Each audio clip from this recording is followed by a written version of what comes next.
Salut les amis, bonjour et bienvenue sur notre chaîne d'information Direct Info. Alors si vous êtes nouveau, abonnez-vous sur la page et surtout activez la petite cloche de notification pour ne rater aucune de nos épisodes. Mesdames et messieurs, nous allons entrer dans cette coopération de la Russie envers non seulement le Burkina Faso, mais également de l'Afrique.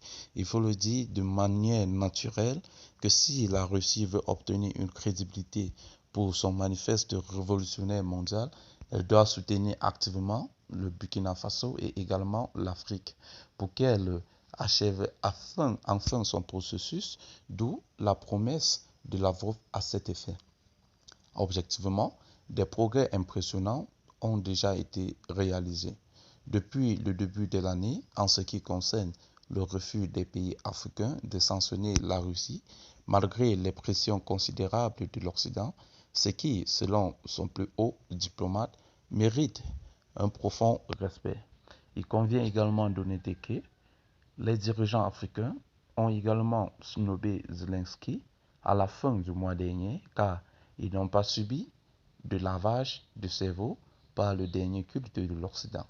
Cette expression de neutralité de principe confirme la souveraineté nouvellement renforcée des États africains dans cette dernière phase de la transition systémique mondiale vers la multipolarité.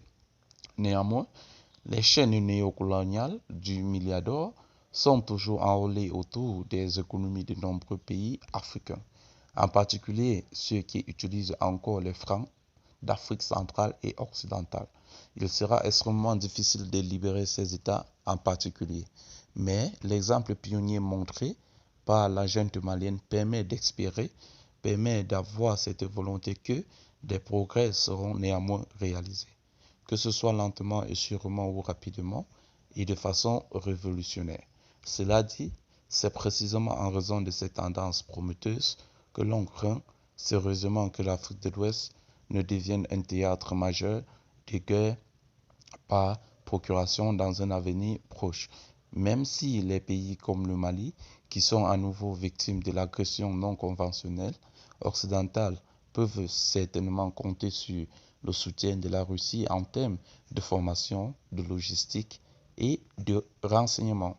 Ce qui intrigue dans la nouvelle guerre froide, c'est qu'elle ressemble beaucoup à l'ancienne guerre froide à bien des égards, comme l'accent mis sur les mouvements de libération africains, mais dans un contexte moderne. Vient encore une fois de démontrer sa force de frappe et a neutralisé plusieurs terroristes dans la nuit de jeudi à vendredi.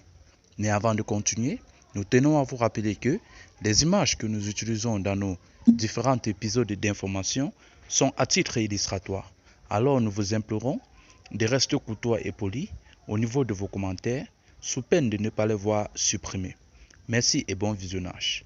Alors les amis, une vingtaine de terroristes aux alentours de Butou auront été neutralisés par nos forces de défense et de sécurité.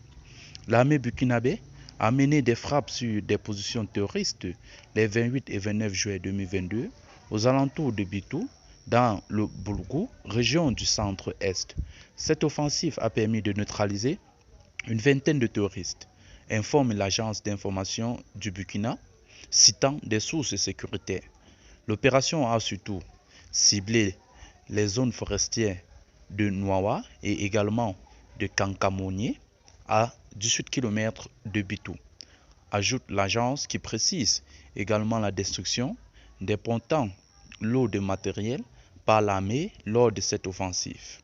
Ce samedi 30 juin, une source locale et crédible à Kinkassé, localité située à quelques kilomètres de Bitou, informait de l'assassinat de 2 personnes à proximité de la mosquée de la ville par des assaillants inconnus.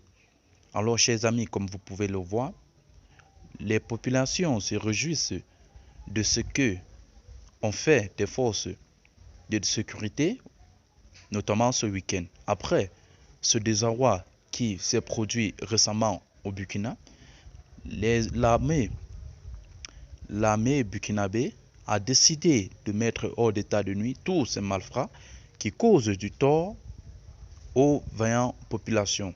Alors nous ne pouvons que souhaiter du courage et de la bravoure à nos forces de défense et de sécurité et que le Tout-Puissant, Dieu, leur accompagne. Alors chers amis, si vous êtes nouveau sur la page et que vous avez aimé la vidéo, n'hésitez pas à vous abonner pour attendre plus d'informations. Merci et bye bye.